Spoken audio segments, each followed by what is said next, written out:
naririnig mo ba yun? Ang alin? May sanggol na umiiyak. Story time. Ako si Ron, matagal na nangyari to. At sa probinsya pa kami nakatira nito.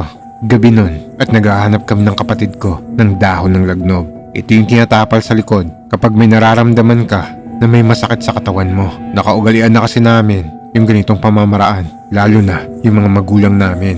Kaya isang gabi, biglang sumama yung pakaramdam ni Mama at nagpakuha siya sa aming magkapatid ng dahon ng lagnob. Ang kaso, medyo sa bandang loob pa ng gubat, merong ganun. Pero dahil sanay naman na kami sa lugar namin at inaabot naman kami minsan doon ng gabi pag naliligo sa ilog, hindi na kami umangal pa. Nagdala kami ng lampara at itak para may ilaw kami. At para kung meron kaming tatabasin na sanga, madali naming mapuputol yon. Nung nasa gitna na kami ng gubat, nagtanong yung kapatid ko sa akin, Totoo kaya yung mga engkanto? "Ewan, sabi nila tito, totoo raw eh." Pero ang tagal na natin dito pero wala pa tayong nakikita. "Bakit? Saka mo na lang paniniwalaan pag nakita mo na?" Oo, para totoo talaga.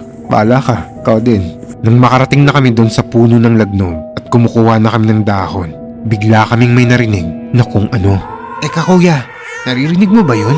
Ang alin? May naririnig akong iyak ng sanggol. Sanggol? Dito? Okay ka lang? Hanggang maya-maya, biglang narinig ko na rin yun. Pero nang marinig ko yun, biglang nagulat kami at natakot nang biglang may nagsalita sa likuran namin. Hoy, bawal yan! Akala namin sino na. Dito naman eh. Pinasundan na kayo sa akin ni mama nyo rito. Baka kung ano parang mangyari sa inyo. Tapos na ba kayo dyan? Opo tito. Tara na. Habang naglalakad kami, biglang tinanong ni Lucas yung narinig niya.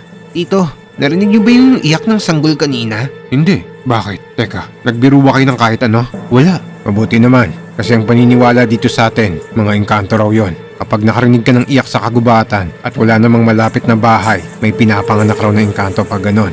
At kapag nagbiro ka naman na gusto mong makita yon o gusto mong magninong doon, kinabukasan, pagising mo, may magsusundo sa'yo na isang magarang sasakyan at aakalain mo na totoo yon. Dahil sa mangha mo, mapapasakay ka ron. At yun na, dadalhin ka na nun sa mundo ng mga engkanto. At hindi mo alam kung makakabalik ka pa ba o hindi na. Kaya huwag kayo magbibiro sa mga bagay na di nyo nakikita. Bilisan nyo, baka kung ano pang marinig natin dito. Pero tito, nakakita ka na ba nun?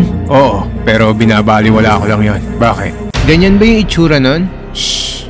Tara na.